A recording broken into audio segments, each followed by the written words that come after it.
empezamos directamente. Primero te voy a presentar, nos acompaña para el Ateneo Virtual de la Urgencia de este mes la doctora Viviana Pavlicic para hablarnos de enfermedades transmitidas por mosquitos, este tema muy actual en este momento en nuestro medio. Viviana es médica pediatra y especialista en emergentología pediátrica, jefa del Departamento de Urgencia del Hospital General Pediátrico Niños de Acosta New, supongo que es de Asunción, ¿no? De Asunción del Paraguay.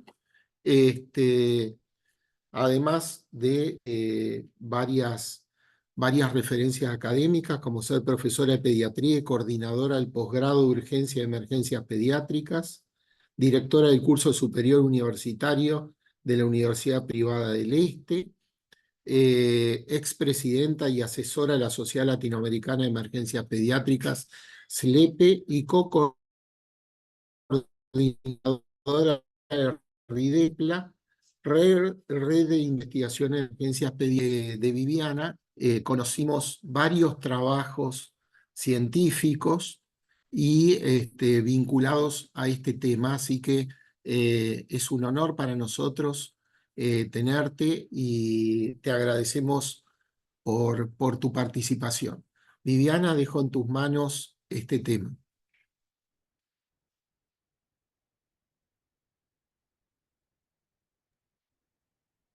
Bueno, buenos días. Muchísimas gracias, doctor Manuel Vilchis, por haberme invitado a compartir este Ateneo con ustedes. Para mí es realmente un enorme placer de hacerlo.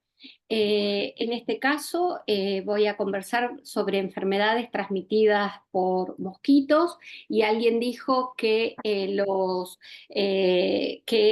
un virus son malas noticias envueltas en proteínas, y con respecto a los arbovirus, que es de lo que vamos a hablar específicamente, es bastante cierto sin duda. Este es mi hospital, es un hospital de la línea del Ministerio de Salud Pública, es un hospital general pediátrico también, y se encuentra en una ciudad próxima a la ciudad de Asunción, en Paraguay. Dentro de las enfermedades transmitidas por mosquitos, solo voy a tomar las tres que son de impacto regional.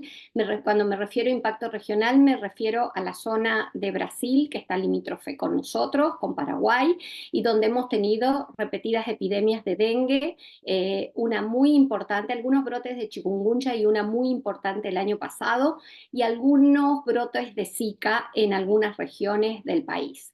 La mirada de la ponencia será una mirada clínica, porque yo soy pediatra clínica, emergencióloga, no infectóloga ni epidemióloga, y desde un servicio de urgencia pediátrico.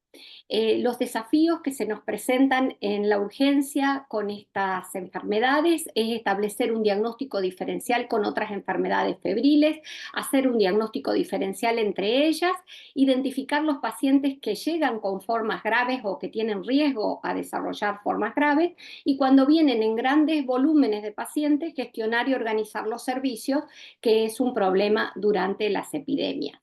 Para distinguir entre las arbovirosis, aunque actualmente no es tan necesario hacer la distinción clínica, sí generalmente la sospecha se establece por el mayor virus circulante.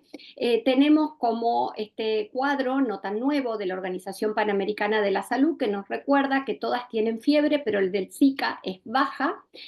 Todas tienen exantema, pero el exantema de Zika es inicial y muy pruriginoso. Sin embargo, el exantema del dengue puede tener dos tipos diferentes. El de chikungunya lo vamos a ver después, que la chikungunya es muy típica por las artritis y las artralgias, y que tiene enfermedades muy, muy graves en los recién nacidos, y que el dengue tiene como característica o como marca especial este tema de la fuga capilar, porque después la conjuntivitis la tienen todas, un poco menos en el dengue, bastante en Zika, y hay algunas cuestiones de superposición de síntomas generales como la astenia, la digeusia, que se ve más en el dengue, y todo esto. Voy a empezar de las menos relevantes para de la región en lo que se refiere a carga de enfermedad y voy a terminar en la que tiene mayor carga de enfermedad, que es el dengue. Con respecto al Zika, se describió en monos rezos en 1947 y en humanos en una región boscosa de Uganda que se llamaba Zika en el 1952, pero en Latinoamérica tuvimos la gran epidemia del nordeste de Brasil en el 2015, que también tomó parte de Paraguay, donde una enfermedad exantemática fue reemergente en la región. Y esta enfermedad, que tiene un ciclo selvático, también se transmitió a humanos y dentro de los humanos que no tienen una enfermedad severa en general, sino que tiene dolor de cabeza, puede tener conjuntivitis, un rash no tan importante, un poquito de edema articular, no tan importante tampoco como la chikungunya, sí tiene aspectos sumamente importantes el virus se almacena en testículos o en glándulas salivales, que tiene transmisión sexual, que tiene transmisión a través de transfusiones, de trasplante de órganos, que es un virus que persiste en esta zona, que se transmite en forma vertical y que origina dramáticas circunstancias en el recién nacido, con impacto en el cerebro, microcefalia, en miembros inferiores, en dentadura, en trastornos del desarrollo, muy, muy importantes. Tiene una replicación importante en piel, como muchos de los arbovirus, y estas fotos que tengo ahora, que son de colegas del Brasil, sobre todo muestran el problema en embarazadas, el buscar en esos exantemas tenues alguna adenopatía por allí en el dorso del pie, algunos exantemas un poco más importantes, como ven son en personas grandes, este es en una adolescente, y sobre todo tener en cuenta que el Zika es un virus teratogénico, que tiene un neurotropismo con respecto a un tropismo por las células dendríticas inmaduras y que deja unas secuelas dramáticas si es que el embarazo llega a término, porque también provoca abortos en gran medida. ¿Y cuál es su relevancia para la urgencia o las emergencias pediátricas? Que tenemos que hacer diagnóstico diferencial en chicos con encefalitis, en las regiones donde pueda circular. Se usa el mismo multiplex de PCR para arbovirus, que tiene Zika, chikungunya y dengue, y también lo buscamos en los pacientes que llegan con síndrome de Guillain-Barré. Si bien no ha sido tanto, sí hay casos referidos en la literatura de la epidemia de Brasil y de otras epidemias que han surgido en el mundo de Zika con respecto a encefalitis en la edad pediátrica.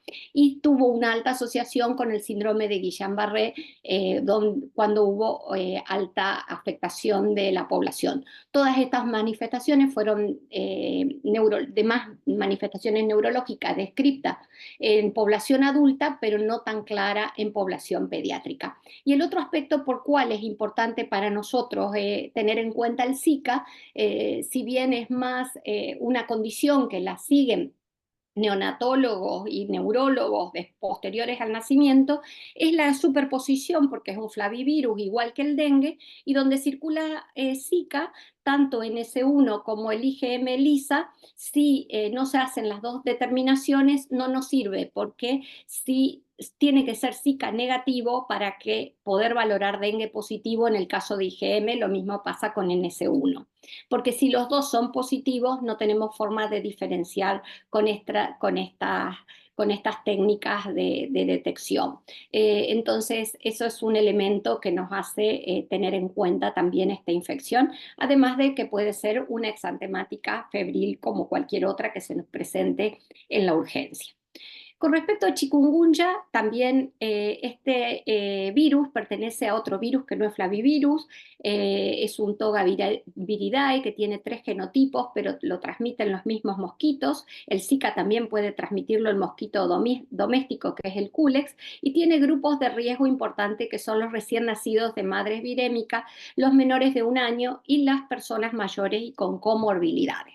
El chikungunya tiene un cuadro típico de fiebre muy alta con conjuntivitis y un exantema maculopapular bien importante que no podría diferenciarlo de algunos exantemas conocidos de la infancia y un dolor articular que es lo que lo hace característico, donde vemos de niños de esta edad que las fotos que van a ver fueron autorizadas por los padres y también en este caso por el niño, las fotos que son nuestras y otras fueron prestadas por grupos de arbovirosis que en algún momento nos han realizado capacitaciones, son todas fotos autorizadas. Los niños de esta edad a veces los vemos caminando como ancianos, como viejitos, decimos, porque es una enfermedad cuyo nombre viene de una voz nativa que dice el que camina encorvado. Realmente están encorvaditos, no pueden ponerse ni siquiera las zapatillas porque tienen las manitos y los pies hinchados con artritis, tenosinovitis, artralgia, edema, principalmente de manos y pies. Y eh, lo más dañino de cuando tenemos la presentación clásica, que estos cuadros pueden persistir semanas y en adultos se ha visto meses y años, donde muchas veces son de seguimiento reumatológico y bien postrante, es una enfermedad muy postrante. La doctora Gómez facilitó estas fotos, lactantes irritables, rash, edema, dolor. Cuando se los mueve se tornan más incómodos y le valió llamar el niño el muñeco de goma porque siempre vuelve a su posición original. Y esto era todo lo que nosotros sabíamos de chikungunya hasta el año pasado.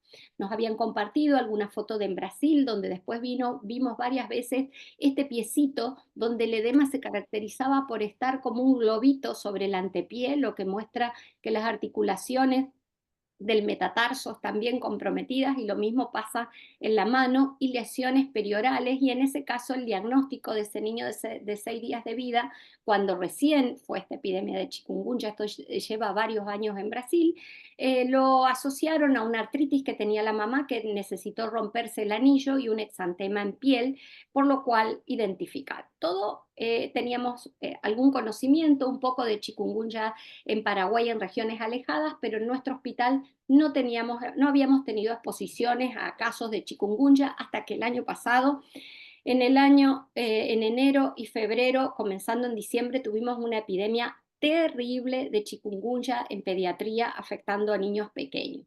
Nosotros lo que hicimos en ese momento es tratar de caracterizar los elementos clínicos y epidemiológicos de los pacientes que llegábamos a hospitalizar desde el departamento de emergencia, que después podíamos confirmar con reacción de cadena de la polimerasa en tiempo real el diagnóstico de chikungunya.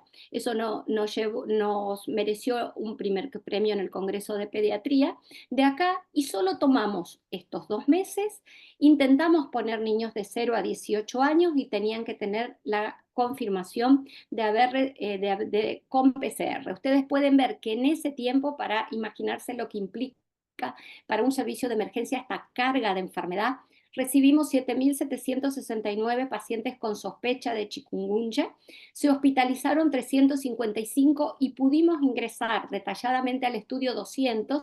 Estos excluidos fueron por la única razón que no conseguíamos tener todos los datos en ese avasallamiento de pacientes. Aún así, destinamos a una y a veces 2 personas a tratar de recolectar los datos de algo que para nosotros era realmente novedoso. Y pudimos ver que el 80% de los 200 niños que hospitalizamos, de los que eran menores de 12 meses y de ellos casi el 60% menores de 2 meses y que tenían una mediana de síntomas como cualquier niño de esa edad, imagínense chicos, sin comorbilidad, eutróficos, de 2 meses que tienen 1 a 2 días de fiebre y ese era el momento en que llegaban. Estos pacientes llegaron principalmente con un estado de shock evaluado por el triángulo de evaluación pediátrica, donde el shock compensado significa que solamente que no tiene evaluaciones de presión arterial, sino trastornos visibles de perfusión periférica, o shock descompensado, donde además tienen componentes del sistema nervioso central o disfunción del sistema nervioso central.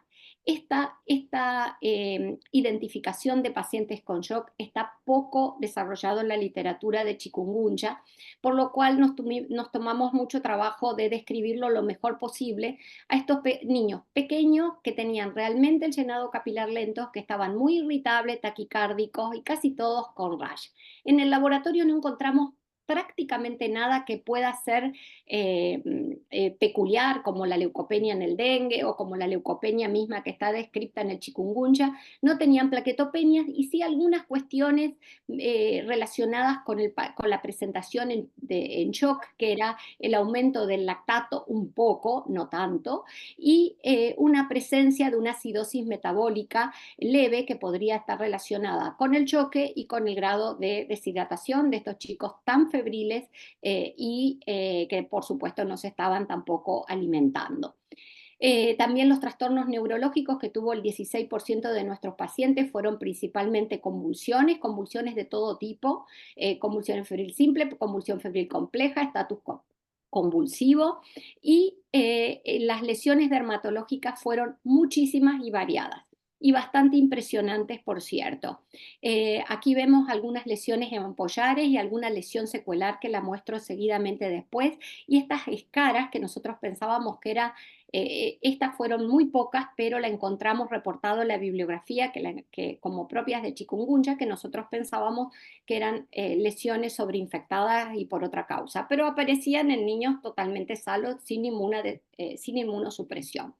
Estos lactantes tenían primero unas lesiones ampollosas duras que no se rompían fácilmente, después se destechaban y después quedaba como una hipercromía residual. Era como la evolución, era bastante llamativo el tipo de lesión. Y tuvimos 3 pacientes muy, muy graves con una necrólisis epidérmica tóxica, donde buscamos el estafilococo y la toxina por todos lados y no la encontramos, por lo tanto empezamos a hacer revisiones bibliográficas y encontramos referencia de algún caso en Brasil y otros casos en India, donde este tipo de lesión, como una necrólisis epidérmica tóxica, también podría ser parte de la chikungunya. Y esa afectación bucal, en este caso la ampolla es completamente diferente del otro tipo de ampolla, ya que tiene las características de la necrólisis epidérmica. El shock se asoció con ser menor de 60 días y por supuesto con un triángulo de evaluación alterado. Contactamos con personas de otros países, de Centroamérica, nos cuestionaban un poquito el tema de que el paciente estuviera o no en shock, entonces nos obsesionamos en documentarlo, porque decíamos, si estos pacientes no están con vasoconstricción y mal perfundido, es imposible pensar que no lo estén, porque cumplen todos los requisitos para esto, y el tratamiento respondían a bolo de volumen e inicio de vasopresores por vía periférico, que usábamos adrenalina. Ingresamos 34 pacientes a cuidados intensivos y 5 de ellos fallecieron. Sobre todo en ese primer momento donde estábamos un poco desorientados respecto al inicio precoz de vasoactivos y demás. Y claramente se asoció con tener menos de 2 meses en niños, donde la transmisión no fue vertical en estos pacientes. La conclusión claramente que estos niños menores de 2 meses se presentaron en un 60% con este tipo de shock séptico. Con eso termino chikungunya y paso al que nos causa. Se terminó después de febrero-marzo y volvimos cuando nos acercamos a diciembre del año pasado a nuestro viejo conocido, que era el dengue, y que tenemos epidemias cada 2 o 3 años. Bien. Entonces, con respecto al dengue, nosotros tenemos que en esta temporada tuvimos 5.200 notificaciones desde enero hasta el mes pasado.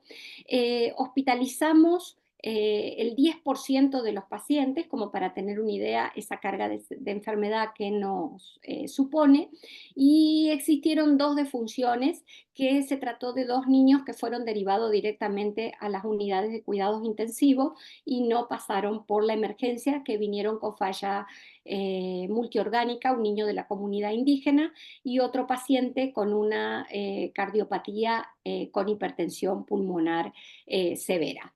Los principales pacientes que hospitalizamos fueron menores de 1 año o pacientes escolares o adolescentes donde tuvieron mayor cantidad de carga de fuga capilar. Aproximadamente en cualquiera de las arbovirosis tenemos que el 60 al 80% son asintomáticos, y en el caso del dengue es importante saber que se presenta con más gravedad cuando la secundaria pasó con un intervalo más largo con respecto a la primera infección. Cuanto más largo pareciera, pero no es exclusivo. Hay personas que tienen la primera infección con cuadros graves. No me voy a detener a las fases de la enfermedad, que esto son aspectos muy conocidos de la evolución, y siempre hay este juego propio del dengue, el juego de las curvas de alguna manera, donde tenemos que según el día de enfermedad, la temperatura, el hematocrito, la leucopenia y la plaquetopenia, que nos ayuda en esa fase febril y crítica a encontrar o a sospechar la enfermedad, la podemos asociar con la variación del tiempo virémico, que lo encontramos en los primeros días, y tener en cuenta que cuando es un cuadro secundario, la IgG, que tarda en elevarse en los cuadros primarios, se eleva mucho más rápidamente. Y me gustó mucho ver en las guías de ustedes que cuando deciden tomar IgM, la toman en el 7º día, porque si bien todas las curvas nos muestran que a partir del 5º día ya está alta, tenemos algún riesgo aquí de no detectarla a pesar de que fuera positiva. NS1, que lo usamos mucho también para la sospecha diagnóstica inicial junto con el primer hemograma, sabemos que baja muchísimo la utilidad cuando es el segundo cuadro, cuando tienen dengue por segunda vez. Y fisiopatológicamente, de una manera muy sencilla se los digo, hay también una replicación local en la piel, como les mostré en Zika, donde las células dendríticas se infectan, hay una proliferación viral en el ganglio linfático, hay activación de las células B y T, y hay una respuesta mediada que genera injuria de órganos, los que van directo a daño hepático, o injuria directa o a través de citoquinas de los capilares, lo que provoca la fuga capilar propia del dengue. Entonces tenemos que el virus del dengue ocasiona o una respuesta patogénica, donde este tipo de respuesta patogénica es donde los anticuerpos unidos a la célula lo que originan es la amplificación de la infección por unión del virus, a diferencia de la respuesta protectiva, donde existen anticuerpos neutralizantes que actúan neutralizando la infección. Estas dos respuestas son las que puede desencadenar. Cuando existe la patogénica, es la que predispone a los cuadros graves. Entonces, la marca distintiva del dengue es la fuga plasmática.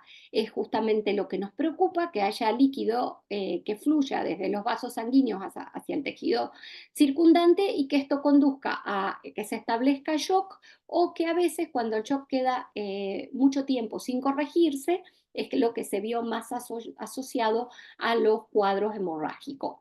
Hay estudios nuevos que muestran que podría haber una fuga capilar menos grave en pacientes que estén diagnosticados como cuadros de dengue clásico.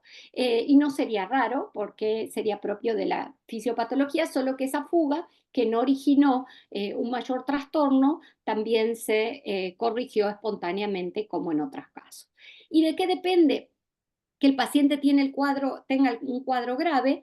Como ven, es bien complejo, y si bien en los últimos 14 años Digo 14 años porque es desde que yo estuve inmersa en tener cuadros o atender pacientes con dengue. No encontré una gran variedad en el manejo clínico. Sí hubo avances en estudios que tienen que ver con determinar aspectos o de la inmunidad o de las cepas virales o genéticos, y sabemos que hay factores del huésped relacionados con la edad, el embarazo sumamente importante. Nosotros no vimos tanto en los inmunocomprometidos, pero sí en pacientes cardiópatas. Creo que tiene que ver más con el manejo del volumen, el estado inmunológico, el haber tenido dengue, el tiempo entre las infecciones, primera y segunda, el estar previamente expuesto a cualquier otro flavivirus, el estado genético, la composición genética del huésped juega un papel importante, y el serotipo del dengue mayor asociado, la gravedad hasta ahora al genotipo 2 y la magnitud de la viremia que tenga el paciente. Como siempre, las infecciones tienen una interacción bien importante y ustedes ya estarán bastante empapados de esta clasificación, que es la que actualmente se usa, que es la clasificación de la OMS del 2009, donde el dengue se clasifica como el dengue clásico, el dengue con signos de alarma y el dengue grave.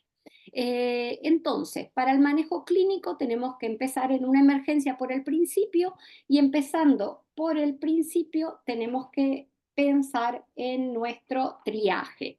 El modelo de triaje que nosotros utilizamos es el sistema estructurado de triaje, que es un modelo andorrano que fue actualizado en el año 22, pero que lo tenemos instalado desde el año 2011 en nuestro hospital. El problema es que este sistema de triaje, por supuesto que es un modelo que pertenece al sistema español de triaje, no tiene código dengue.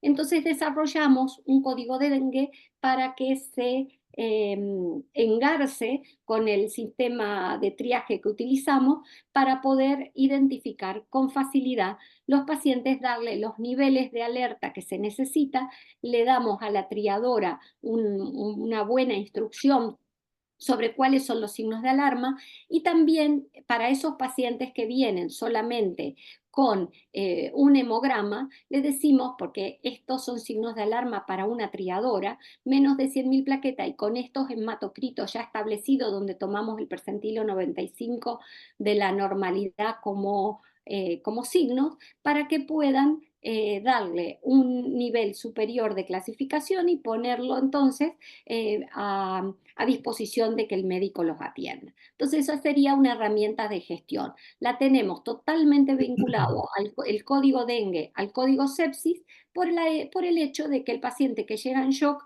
nosotros lo activamos como código sepsis. Cuando el grupo es un dengue sin signos de alarma o del grupo A, lo que hacemos como que pueden ser diferentes a las guías habituales, que el primer laboratorio lo tomamos después de por lo menos, cuando está en por lo menos 36 o 48 horas de iniciada la fiebre, porque allí ya tiene la leucopenia. A veces, si lo tomamos muy tempranamente y no tenemos el antígeno, no hacemos, por supuesto, PCR en medio de epidemia a todo el mundo, entonces tratamos de identificar al paciente, y si lo hacemos muy precozmente puede que no tengamos estos indicadores del laboratorio que nos ayudan ya a tener una alta sospecha. Siempre le pedimos que el paciente que va a estar en la casa, aunque sea adolescente, esté acompañado por un adulto. Hay que pensar que aunque no sea grave, tienen una gran postración, además que se sienten mal,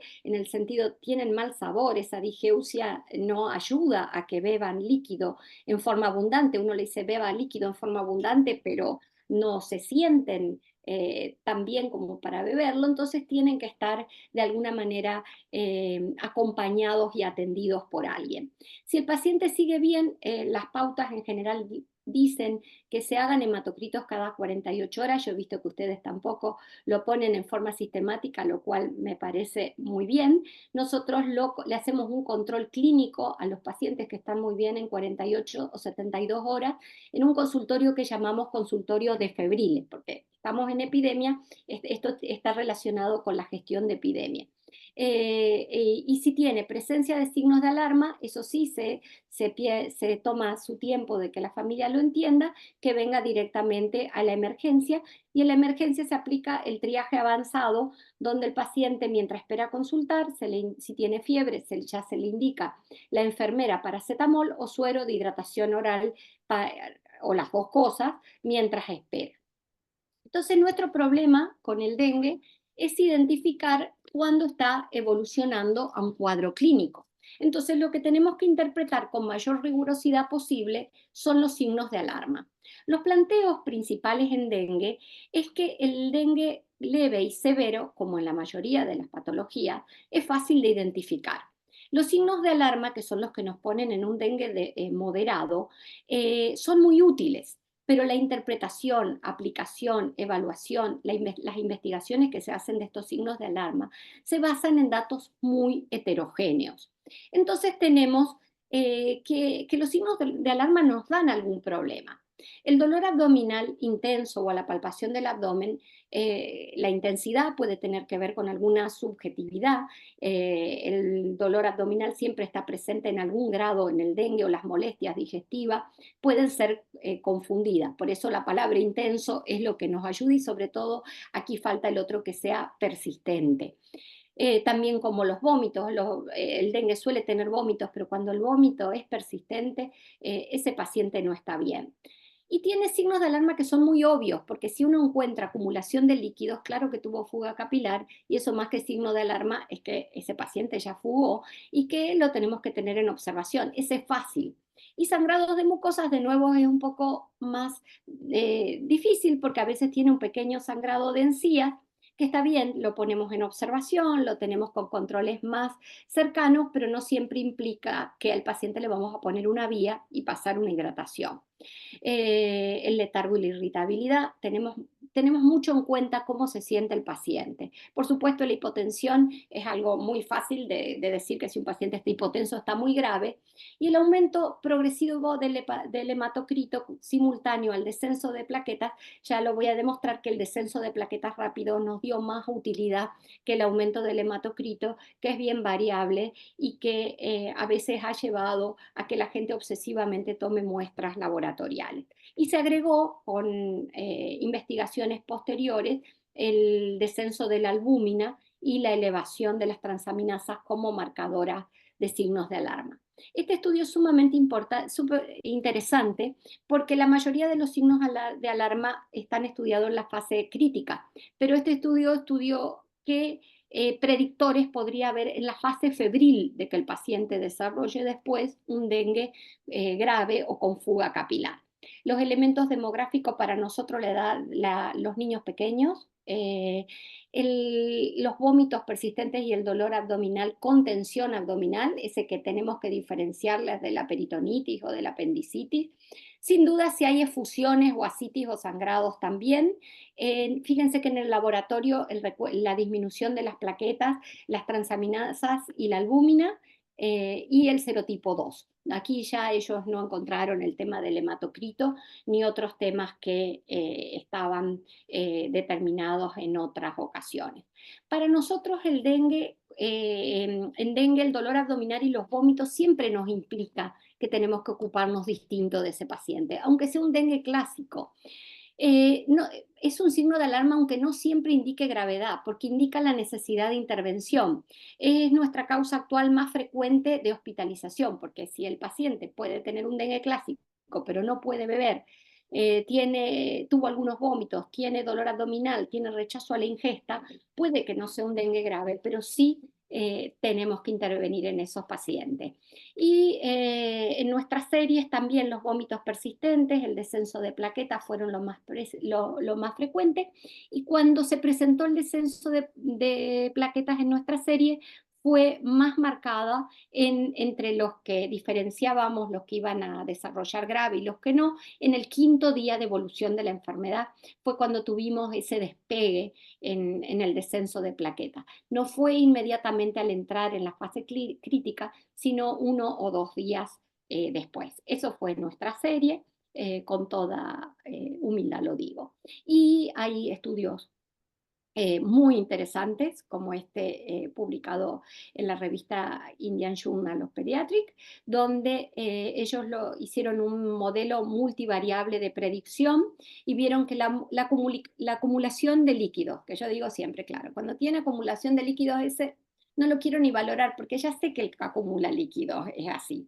Pero de nuevo los vómitos, y ellos sí incluyeron el hematocrito mayor de 40 cuando coincidía con la disminución de plaquetas, no lo diferenciaron. Y este editorial me pareció sumamente interesante, donde este tema de los signos de alarma está un poquito debatido, porque esta capacidad de identificación varía entre las series estudiadas entre un 59 y un 90%, y en algunos con una especificidad de un 40 a un 99%, según quien lo haya analizado. Y dice claramente que esta clasificación no logra identificar parámetros precisos de signos de alarma. Entonces lleva a esta heterogeneidad en su aplicación. Entonces a veces nos cuesta que las guías sean tan específicas cuando nosotros tenemos que mantener un pensamiento autónomo e individualizado, porque las guías son muy específicas con evidencia que no es tan categórica.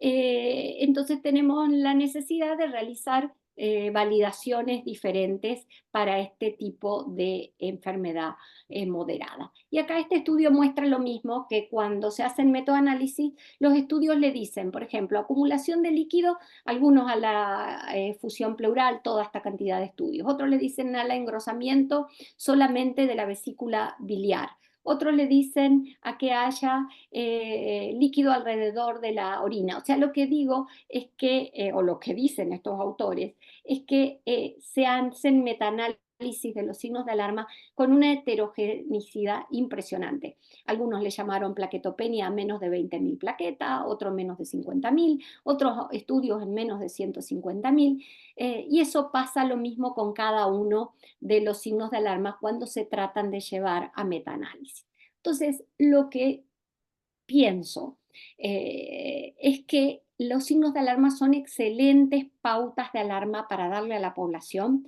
Son elementos muy útiles en el triaje, en cualquier tipo de triaje. Puede ser en un triaje hospitalario, puede ser en un triaje telefónico, puede ser en un triaje que hace un personal sanitario en un lugar no académico o sin pediatras expertos, pero que después el médico debe valorar en forma individualizada al paciente y aplicar criterios clínicos pediátricos como aplica en cualquier patología. Entonces tenemos en el dengue grave sus 4 formas de expresarse, donde el shock y la acumulación de líquido con dificultad respiratoria son las 2 formas más frecuentes. El sangrado grave en general ocurre cuando fue un shock que no se identificó y trató oportunamente, y hay otro grupo que no tiene nada que ver con los anteriores, que son pacientes que por ahí no tuvieron shock, no tienen fuga capilar, no tienen sangrado, pero sin embargo tienen una hepatitis, una miocarditis o una encefalitis importante.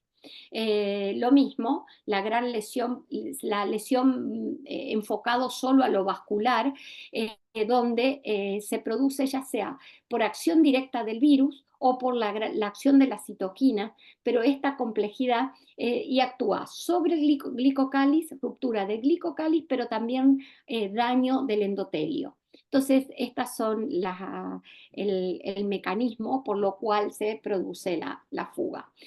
A propósito, no están tapados los ojitos de los niños, son presentaciones autorizadas hace muchos años, es para ver el abotagamiento que tienen en la carita. El shock temprano, como en cualquier otro shock temprano, no tiene diferencia el shock temprano, que es esa mala perfusión periférica, la extremidad fría, el llenado capilar lento, con reducción del gasto urinario, y quizás un poco de hipoactividad, que con cualquier otro shock que ustedes hayan visto de cualquier otra causa.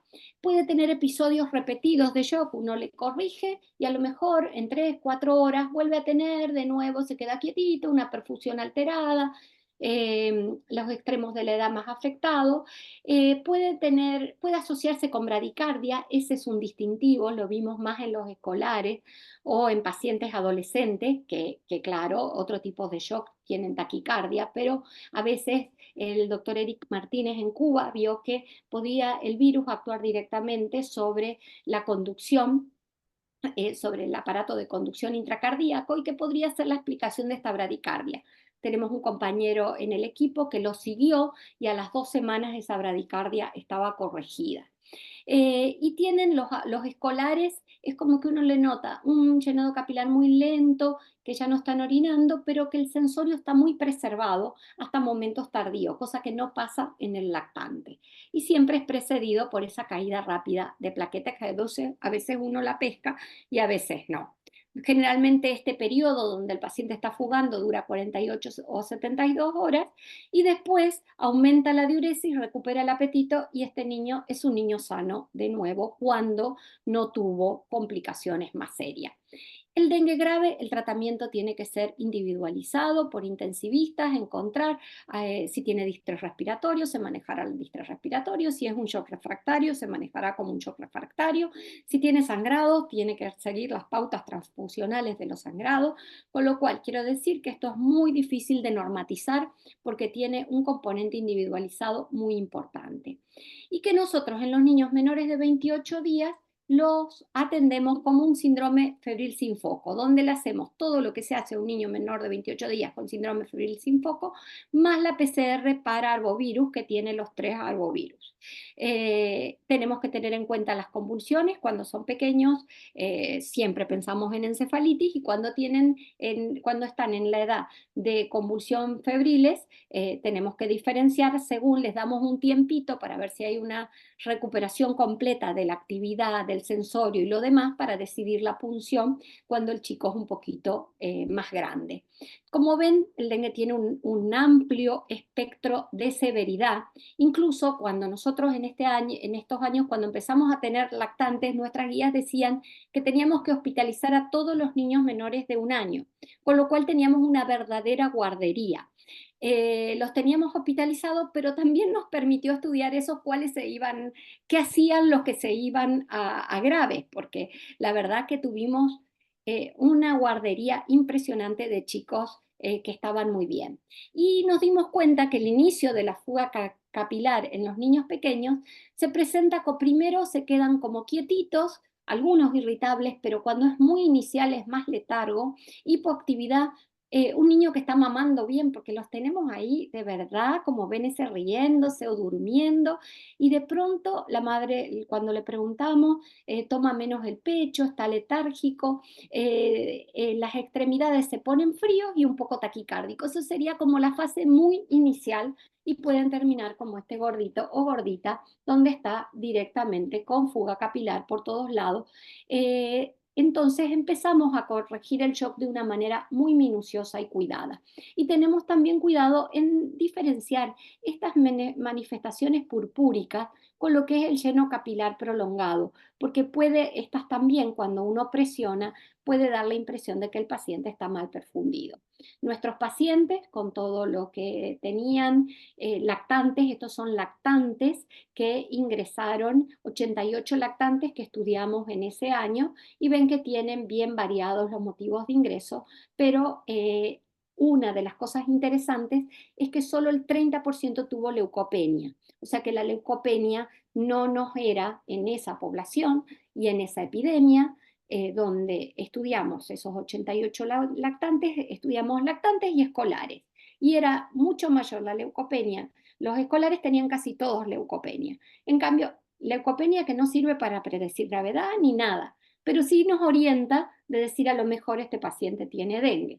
Y que alrededor del 7º, 8º día los que tenían leucopenia ya lo recuperaban, igual que en el caso de los escolares. Y como era la primera infección, la gran mayoría nos sirvió mucho el NS1, porque ya que no tenía otra cosa en el hemograma, en estos lactantes febriles que además consultan mucho más tempranamente que los escolares, y se sabe que el NS1 en la primera infección capta mucho más que en la segunda infección, donde llegan, por lo menos en este estudio, al 50% de la captación de los enfermos. Y en nuestros pacientes vimos, ya que nos habían llevado a internar a todos los menores de 1 año, que menores de 6 meses no había evolucionado en esa serie ninguno a grave. Entonces, a partir de ahí dijimos, solo vamos a tener como hospitalización de precaución, hasta vemos bien la capacidad de cuidado de los padres, pensando que es un hospital público, que pueden tener problemas de accesibilidad y todos los demás, solo a los menores de 6 meses. La transmisión vertical del dengue es otro capítulo donde una embarazada 7 días previa al parto puede generar viremia en alta proporción en el recién nacido, y que los síntomas, que tienen una media de 4 días, pueden estar entre las 9 horas y los 11 días. El recién nacido no tiene correlación con la gravedad de la madre, además puede tener todas las complicaciones que la madre haya tenido con el dengue, de haber tenido un parto prematuro, una hipoxia perinatal y demás. Y el recién nacido se puede presentar con 3 tipos de afectación: o nada, o desarrollar fiebre, exantema, alguna trombocitopenia, alguna petequia y algo de hepatomegalia, o tener un cuadro indistinguible de la sepsis, con derrame, con sangrado intracraneal, digestivo, incluso muerte. Esos tienen altísima mortalidad, y en este grupo estudiado en Brasil vieron que la viremia la tenían, encontraban el virus trasplacentario en el 90% de los recién nacidos, y que también en la leche materna, pero no pudieron determinar que a través de la leche materna se generara infección. Entonces, ¿qué cambios hicimos nosotros este año? Ya me queda muy poquito. Implementamos el código dengue. Incorporamos la ecografía en urgencias para poder determinar, tener una ayuda a ver si fugaba o no fugaba. Cambiamos el Ringer lactato para homologar el fisiológico Ringer lactato, homologando los cuadros de sepsis. Utilizamos herramientas de registro específicas para los pacientes hospitalizados. Integramos la familia en la colaboración con el balance, y decidimos y comunicamos que nuestro plan de hidratación parenteral no iba a seguir las pautas, no sé si vieron las de Organización Mundial de la Salud, que dice 5-3-2. No, hacemos una expansión, después vamos a mantenimiento, hacemos un balance estricto, determinamos si está hidratado o deshidratado. Si está deshidratado, utilizamos nuestras pautas habituales de deshidratación, con nuestros scores habituales de deshidratación, y aplicamos los criterios actuales de sepsis. En la ecografía, estas son... es un ejemplo de un caso, de un caso muy grave que presentó una compañera. Utilizamos la ecografía a pie de cama en la urgencia, con un gran desarrollo. El dengue nos ayudó a ir aumentando las habilidades de identificar líquido. Y aplicamos los criterios nuevos de sepsis, porque, por ejemplo, este paciente, que era un dengue muy grave, se le aplicó el Phoenix, que son los nuevos criterios de sepsis, se aplicó la calculadora, y tenía un estatus de shock séptico 4. Claro, será por dengue, pero tenía lo mismo. En cada institución, en cada región, habrá que identificar cuáles son, cómo gestionamos los recursos, cuáles son nuestras fortalezas. El triaje era nuestra fortaleza, porque teníamos un triaje muy desarrollado de muchos años. El ser un hospital escuela es una fortaleza, supongo que para ustedes, sin duda, que son una escuela realmente importante, es una fortaleza. El tipo de población que manejan, si manejan con mucha comorbilidad, si tienen población con baja accesibilidad, que a veces a nosotros nos pasa, la posibilidad de que sea una infección primaria o secundaria, y el tener establecido una sala de situación mientras hay epidemia. Yo coordiné el grupo de trabajo de dengue del hospital, donde referentes, incluyendo el director del hospital, participan de reuniones que hacemos semanales para ver las distintas casuísticas.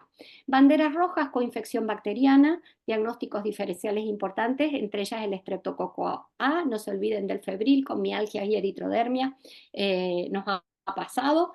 El menor de 28 días, y tampoco olvidarse que cuando hay epidemia toda enfermedad, no solo los crónicos, sino toda enfermedad aguda está superpuesta. Aunque el dolor abdominal y la tensión abdominal puede ser por dengue, también puede tener apendicitis. Y la hemos tenido y hemos operado dengue con apendicitis. Lo mismo tienen COVID, lo mismo tienen cuadro, tienen influenza, o sea que sí tienen cuadro respiratorio, aunque sí tienen dengue también. Y la enfermedad cardiovascular. ¿Qué preguntas prácticas cuando lo atendemos? ¿En qué fase se encuentra? ¿Hay signos de alarma? ¿Tiene comorbilidad? ¿Está en choque o no está en choque? ¿Cuál es el estado de hidratación? Y si necesita o no hospitalización. La pregunta más importante para pediatras con experiencia: ¿cómo luce ese paciente? Conocer bien la enfermedad, individualizar, cuanto más grave, más individualizado, y nunca podemos incorporar todo nuestro manejo clínico como pediatras, porque eso es exactamente lo que vamos a hacer con el dengue como con otras enfermedades. Y eso sería todo por mi parte, y muchas gracias por su atención. Bueno, muchísimas gracias, Viviana. Estamos atentos a las preguntas. Yo tengo en principio un comentario y una pregunta. El comentario es que yo he hecho investigación sobre otra enfermedad, el síndrome urémico hemolítico y de hidratación en síndrome urémico hemolítico, y saqué que también es una enfermedad de capilares, y saqué la forma de hidratar del dengue y el hantavirus. Y la verdad que fue muy útil el manejo cuidadoso, la expansión de volumen lenta y la reevaluación continua para el manejo de este tipo de patologías. Y la pregunta es, el Ringer lactato se sabe que una de las contraindicaciones, o prácticamente la única que uno encuentra, es el uso en la insuficiencia hepática, ya que a nivel hepático el lactato se transforma en bicarbonato, o sea, requiere una buena suficiencia hepática. ¿Cuál es la experiencia de ustedes y qué porcentaje de estos pacientes graves tiene insuficiencia hepática de tal forma que contraindique el uso del Ringer lactato? Muchas gracias por la pregunta, muy, muy interesante, por cierto. Las hepatitis por dengue son muy graves y muy aisladas. Yo creo que he visto dos en estos 14 años de ver epidemias de dengue. Son pacientes que en realidad se suele tardar un poquito en el diagnóstico porque no tienen shock, no se presentan como los otros tipos de dengue grave, pero sí tienen enseguida se ponen ictéricos, tienen esas transaminasas que suben arriba de 1000. Sí hemos visto dengues con fuga capilar que tienen transaminasas altas, pero que no llegan a tener insuficiencia hepática. Me refiero a transaminasas de 500, de 600, de 800, pero por muy poquito tiempo. Y lo habitual en el dengue, que nos ayuda incluso a decir sí, este es dengue, que se duplican, se triplican, y a veces en el clásico, cuando tienen fuga capilar, a veces llegan a 200, 300, como un valor, digamos, medio, ese grado de aumento. Ahora, cuando es insuficiencia hepática, realmente de los dos casos, en realidad yo vi uno solo, porque sé que hubo dos casos en el hospital, pero digo que es infrecuente, muy grave, y claro, no tiene que tener un manejo absolutamente individualizado. ¿Preguntas? Bueno, otra pregunta que tengo para hacerte es, nosotros hemos visto coinfecciones o sobreinfecciones bacterianas, y en la bibliografía figuran dos gérmenes, el Staphylococcus aureus, que lo hemos visto acá, y el otro es la Escherichia coli. ¿Ustedes qué experiencia tienen y qué gérmenes asociados al dengue han encontrado? ¿Qué bacterias han encontrado? Bueno, los cuadros más graves, la verdad que encontramos, y incluso los chicos que murieron por coinfecciones severas en la terapia intensiva de gérmenes multiresistentes, que ya sea que los portaban porque habían tenido hospitalizaciones muy prolongadas previas, niños con mucha comorbilidad, o bien que la desarrollaron allí. no tuvimos tanto problema. Después, con infecciones bacterianas, sí tuvimos infecciones urinarias con dengue, claro, con Escherichia coli, pero no sepsis. Sí tuvimos todo lo que hay con dengue, porque la verdad que Claro. tuvimos todo tipo de infecciones virales y bacterianas asociadas, pero las graves, la que determinaron evolución y muerte, fueron en general en terapia intensiva con pacientes, pero sí tuvimos que estar muy atentos. Por Ay, ejemplo, el no, paciente, no está silenciado. la curva bifásica del dengue, de la fiebre, es un poquito que crea cierta confusión, porque todos estamos muy bien en que tiene fiebre, termina la fiebre o lo resuelve o hace la fase crítica, pero muchas veces uno nos olvidamos que hay un bifasismo en la curva y que puede volver a tener fiebre. Ese puede volver a tener fiebre, puede seguir siendo dengue, que está ya por el 8 días, o puede tener una coinfección bacteriana. Si es un Sí. inmunodeprimido, si es un paciente de riesgo, por supuesto ahí vamos a tener que tomarlo con todas las precauciones de una probable infección bacteriana, aunque al final termine siendo el bifasismo del dengue. Y sí hemos encontrado allí que a veces, bueno, uno dice es lo bifásico, pero en realidad está con una infección bacteriana en piel, en alguna otra cosa que nos obliga a celulitis o cuestiones que acá por la temperatura, por la humedad, son muy frecuentes los abscesos, la celulitis y ese tipo de cosas, que sí por estáfilo y por eso. Y este tema del estreptococo A también me preocupó bastante porque tuvimos un caso que hubo algo en la emergencia que dijimos, qué raro este dengue, porque estaba con el exantema, qué raro porque se lo ve como para ser tan inicial como muy afectado. Vamos a iniciar el antibiótico, qué sé yo, bueno, un estreptococo y dengue. No, no es que era Eh, solo estreptococo. Viviana, el doctor Jorge Fiorentino, que es el jefe de emergencias acá en nuestro hospital, pregunta quién realiza el triage ahí en tu hospital. Mucho gusto, doctor. Bueno, en mi hospital lo realizan enfermeras. Son enfermeras triadoras. Nosotros empezamos a trabajar en triaje en el año 2009, realmente. Yo hice una capacitación en España y ahí traje el modelo andorrano y empezamos una educación de enfermera que se trató de establecer como, porque no es fácil mantener el nivel del triaje y siempre tiene que estar, nunca llega a un nivel perfecto, siempre hay cuestiones que reajustar, y nosotros lo que hicimos fue constituir un comité de triaje donde está la jefa de enfermera, una supervisora, el jefe del servicio. ¿Por qué le cuento todo esto? Porque son enfermeras, pero tienen que hacer una capacitación en triaje, aprobar un examen y se hacen reuniones donde los casos emblemáticos, nosotros somos 5 el comité de triaje, y cada mes o 2 meses nos reunimos y llevamos, y a veces también cuando el caso emblemático donde hubo un error de triaje, siempre en forma individualizada, puede ser que se lo lleve a esa reunión o puede ser que se discuta directamente con las enfermeras. Y cuidamos esa triadora como una enfermera bien capacitada, que tiene una expertise diferenciada dentro del servicio de emergencia. Tipos que no queremos que se vaya a otro servicio del hospital, que nunca haya en el triaje una enfermera que no esté conceptuada dentro del sistema de capacitación de enfermería como triadora, y todo esto, porque triar parece una cuestión muy sencilla, pero claro, es definir prioridades, es bien complejo. Otra pregunta es con la doctora Florencia Camián, que es médica de nuestro servicio. Quería preguntar con respecto al recuento plaquetario y criterios de internación, principalmente en pacientes sin signos de alarma ni sangrados. Gracias, doctora, por la pregunta. Nunca tomamos un valor laboratorial, salvo que sea importante, ¿no? Menos de 50.000 sería muy importante, pero si está así, en ese valor, nunca está solo. Es muy raro que usted tenga un paciente con menos de 100.000 plaquetas y que no tiene nada más que menos de 100.000 plaquetas. Entonces, puede quizás entre 80 y 100, pero ahí le vuelve a lo observa, lo tiene como, lo tiene muy en el ojo, digamos. Depende de su situación de accesibilidad al sistema de salud si no tuviera otra cosa.